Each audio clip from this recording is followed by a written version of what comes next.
Hi అండి, welcome to Jyothish kitchen. ఈరోజు మనము సలాడ్ చూద్దామండి. దోసకాయతో మనము ఏ విధంగా సలాడ్ చేయాలి, అలాగే దోసకాయలో ఉండే పోషకాల వివరాలు, తయారీ విధానము చూసేద్దామండి. అలాగే మనకు ఫ్రెష్ వెజిటబుల్స్ అండ్ ఫ్రూట్స్ కూడా చాలా ఆరోగ్యానికి మంచిది, యాంటీ ఆక్సిడెంట్స్ ఉంటాయి. అందువల్ల మనము పపాయాతోనూ దోసకాయతోనూ విడివిడిగా ఏ విధంగా సలాడ్ చేయాలనేది చూసేద్దాం ఇప్పుడు. ఇదిగోండి, దోసకాయతో సలాడ్ చేయడానికి నేను దోసకాయలో సగం ముక్కే తీసుకున్నాను. ఎక్కువైపోతుంది, ఇది పెద్ద కాయ అనమాట, అందువల్ల సగం తీసుకున్నాను. ఇప్పుడు దీన్ని చిన్న ముక్కలుగా కట్ చేయాలి. పై లేయరు తొక్క చెక్కేసిన తర్వాత చిన్న ముక్కలు కట్ చేసి ఏమేమి కలపాలో సలాడ్కి చూద్దాం.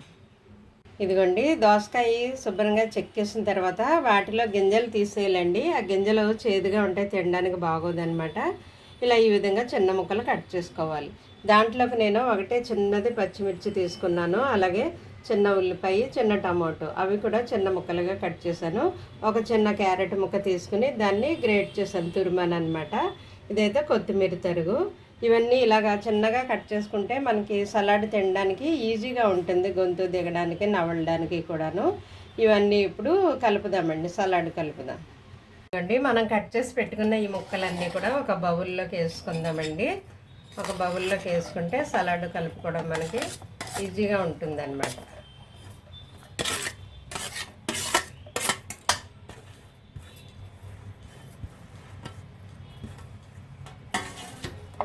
సరేనా, ఈ ముక్కలన్నీ ఇందులోకి వేసేసాం కాబట్టి మనం దీంట్లో కావాల్సినవి వేద్దామండి.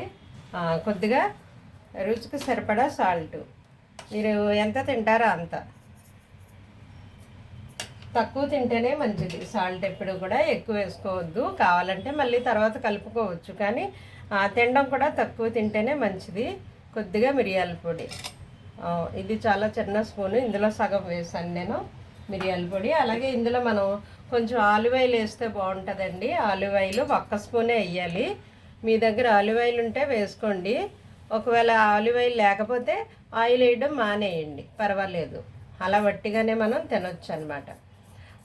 ఇది దోసకాయ కొంచెం పులుపు టేస్ట్ ఉంటుందండి, కొంచెం పుల్లదనం ఉంటుంది కదా, అందువల్ల నేను నిమ్మరసం పిండట్లేదు. మా ఇంట్లో వాళ్ళకి మరీ ఎక్కువ పులుపు తినరు అనమాట, అందువల్ల నిమ్మరసం నేను పిండట్లేదు. ఒకవేళ మాకు పుల్లగా కావాలి, పులుపు ఇష్టం అనుకున్నవారు నిమ్మరసం ఒక చెక్క పిండుకోండి.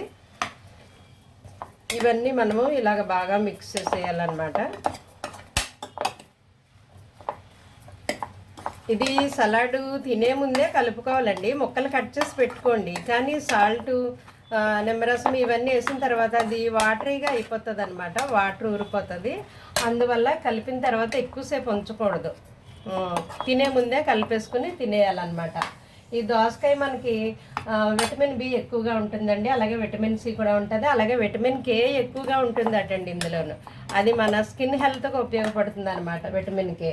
అలాగే ఇందులోను ఐరన్, భాస్వరము, పొటాషియము, మెగ్నీషియము కూడా ఉంటాయండి. ఇవి ఖనిజాలతో పాటు ఐరన్, మెగ్నీషియము, పొటాషియము వంటి ఖనిజాలతో పాటు ఇతర పోషకాలు, మనకి లవణాలు కూడా లభిస్తాయి అంటండి. ఇది శరీరానికి చలవ చేస్తుంది అనమాట. ఇందులో వాటర్ శాతం ఎక్కువగా ఉంటుందండి, కొవ్వులు ఉండవన్నమాట. కొవ్వు శాతం ఏమీ ఉండదు ఇందులోనూ, వాటర్ కంటెంట్ ఎక్కువగా ఉంటుంది. సో షుగర్ ఉన్న వాళ్ళు దీన్ని తీసుకోవడం చాలా మంచిదండి, నిరభ్యంతరంగా తినొచ్చు అనమాట. షుగర్ పేషెంట్లు సలాడ్ ఇలా చేసేసుకుని వాళ్ళు డిన్నర్ స్కిప్ చేసి రైస్ కానీ, అలాగే ఇంకా టిఫిన్స్ కానీ, అవన్నీ ఓట్స్ కూడా స్కిప్ చేసి ఒక పూట ఇది ఇలాగా కడుపు నిండా ఫుల్గా తినేస్తేనండి ఆరోగ్యానికి ఆరోగ్యము వస్తుంది, రుచికి రుచి వస్తుంది, మనకి ఫ్రీగా డైజెషన్ అవుతుంది, అన్నీ కంట్రోల్లో ఉంటాయి. వెయిట్ లాస్ అవ్వాలనుకున్న వారికి, వెయిట్ తగ్గాలనుకున్న వారికి, షుగర్ కంట్రోల్లో ఉండడానికి, బీపీ కంట్రోల్లో ఉండడానికి, అదే వెయిట్ మేనేజ్ చేయాలనుకున్న వాళ్ళకి అందరికీ కూడా ఇది చాలా హెల్ప్ఫుల్గా ఉంటుందండి, చాలా బాగుంటుంది. ఈ దోసకాయ సలాడ్ మనం ఈ విధంగా చేసుకోవచ్చు అనమాట. అలాగే మనం ఇప్పుడు పపాయాతో సలాడ్ ఏ విధంగా చేయాలనేది చూద్దామండి. ఇదివరకు మనం పపాయాతో పెరిగేసి సలాడ్ చేసాము, ఇప్పుడు అలా కాకుండా కొంచెం డిఫరెంట్గా పపాయా సలాడ్ కూడా చూద్దాము. మీకు 2-3 సలాడ్లు చూపిస్తే అందులో మీకు ఏది నచ్చితే అది చేసుకుంటారు కదా. ఓకే, చూద్దాం ఇప్పుడు. ఈ దోసకాయతో మనము సలాడ్ చేసుకోవడానికి కొంచెం ముగ్గిన దోసకాయ తీసుకుంటే మంచిదండి. అదే మీరు పప్పులోకి కూర చేసుకోవడానికి అయితే పచ్చి దోసకాయ తీసుకుంటే బాగుంటుంది. సలాడ్కి అయితే కొంచెం ముగ్గింది అయితే మనకి తినడానికి నోటికి ఈజీగా ఉంటుంది అనమాట. బాగుంటుంది, టేస్ట్ బాగుంటుంది, తినడానికి నోట్లో ఈజీగా బాగుంటుంది. అయితే మనం ఇప్పుడు పపాయాతో సలాడ్ ఏ విధంగా చేయాలనేది చూద్దాం ఇప్పుడు ప్రాసెస్. హాయ్ అండి, వెల్కమ్ టు జ్యోతిష్ కిచెన్. ఈరోజు మన కిచెన్లో సలాడ్ అండి. పపాయాతో మనము సలాడ్ చేస్తామన్నమాట. ఇదివరకే మనము పపాయాతో సలాడ్ చేసామండి. దాంట్లో మనం కర్డ్ వేసామన్నమాట. ఇది ఇంకొంచెం డిఫరెంట్గా, ఇంకొంచెం టేస్టీగా, వేరే వెరైటీగా చేస్తామండి. ఇలాగా ఫ్రూట్స్తోను వెజిటబుల్స్తోను మనం సలాడ్స్ చేసుకొని తినడం వల్ల మనకి యాంటీబయాటిక్గా పనిచేస్తుందండి. దానివల్ల ఇమ్యూనిటీ పెరుగుతుంది అనమాట. అయితే దీంట్లో చాలా చాలా పోషకాలు ఉన్నాయి. ఆ పోషకాల వివరాలు మాట్లాడుకుంటూ సలాడ్ తయారీ విధానం చూసేద్దాం. ఇదిగోండి పపాయా సలాడ్ కోసం నేను తీసుకున్న పపాయ ఇది. కట్ చేసి ముక్కలు చూపిస్తాను ఏమేమి పడతాయో దాంట్లోకి. ఇదిగోండి ఇలా చెక్కిన తర్వాత దీంట్లో గింజలు లేవు, అయినప్పటికీ ఇది చూసారా ఎలా ఉందో. ఇవి తీసేయాలి. ఇవి నల్లగా చిన్న చిన్నగా గింజలే కానీ సరిగా ఏర్పడలేదు కదా. దీన్ని మనం తినడానికి బాగోదు, టేస్ట్ చేదుగా ఉంటుంది. సో ఈ విధంగా ఇలాగా మనం దాన్ని తీసేయాలి. ఈ పై లేయరు, ఈ పై లేయరు ఇలాగా నీట్గా తీసేసుకోవాలన్నమాట. అది తినడానికి బాగోదు, తీసేస్తాను. ఇదిగోండి ఈ విధంగా ఆ లోపల ఉన్న పై లేయర్ అంతా తీసేయాలన్నమాట. మనము ఆ చిన్న చిన్న గింజలు తినడానికి కొంచెం చేదుగా టేస్ట్ బాగోవు. ఈ విధంగా తీసాక వీటిని మనం చిన్న ముక్కలుగా కట్ చేసుకోవాలి. ఇదిగోండి పపాయాలోకి నేను తీసుకున్న పదార్థాలు. ఇదైతే పపాయ చిన్న ముక్కలుగా కట్ చేశాను. ఇదైతే కీరా దోస, ఇది కూడా చిన్న ముక్కలు కట్ చేశాను. అలాగే చిన్నది పచ్చిమిర్చి అండి, టేస్ట్ బాగుంటుంది, కొంచెం ఆ ఘాటు తగిలితే టేస్ట్ బాగుంటుంది. అలాగే ఇది చిన్నది టమాటో, అలాగే కొత్తిమీర తరుగు, ఇది చిన్న ఉల్లిపాయ. ఇవన్నీ నేను తీసుకున్న పదార్థాలు. అయితే ఇవన్నీ కలిపి మనం ఒక బౌల్లో వేసేసి సలాడ్ ప్రిపేర్ చేద్దామండి. ఇదివరకు కూడా మనం సలాడ్ చేసుకున్నాం కదా పపాయాతోటి. అయితే ఇన్ని వెజిటబుల్స్ ఇన్ని రకాలు దాంట్లో వేయలేదు, అందులో మనం పెరుగు వేసాం. ఈసారి మనం పెరుగు లేకుండా చేసుకుంటాం అన్నమాట, పెరుగు వేయకుండా. ఇది చాలా చాలా మంచిదండి హెల్త్కి, ఎందుకంటే విటమిన్ ఏ ఎక్కువగా ఉంటుంది కదా పపాయాలోను. అలాగే విటమిన్ సి కూడా ఉంటుంది. ఇదిగోండి ఈ బౌల్లోకి షిఫ్ట్ చేశాను, అది పైకి వచ్చేసింది. దీంట్లో మనము కొద్దిగా సాల్ట్ వేసుకుంటామండి. పపాయ తీయగా ఉంటుంది, కాకపోతే మనకి ఇలాగ సాల్ట్ వేయడం వల్ల టేస్ట్ బాగుంటుంది అనమాట. అలాగే మనం ఇందులో కొంచెం మిరియాల పొడి వేయాలండి, బ్లాక్ పెప్పర్, మిరియాల పొడి. అలాగే కొద్దిగా ఇందులో మనం నిమ్మరసం పిండితే బాగుంటుంది అనమాట. కొంచెం చిన్నది నిమ్మరసం, ఒక హాఫ్ చెక్క చాలండి, ఎక్కువ వద్దు.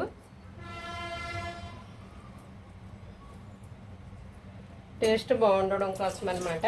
అయితే ఇందులో ఆలివ్ ఆయిల్ వేయాలండి. మీ దగ్గర ఆలివ్ ఆయిల్ ఉంటేనే వేసుకోండి, లేదంటే ఇలా తినేయచ్చు, ఏం పర్లేదు.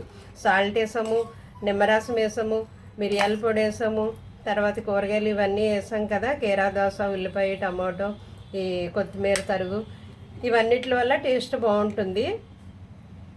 ఆలివ్ ఆయిల్ ఉంటే వేసుకోండి, లేకపోయినా పర్వాలేదు, ఓకేనా.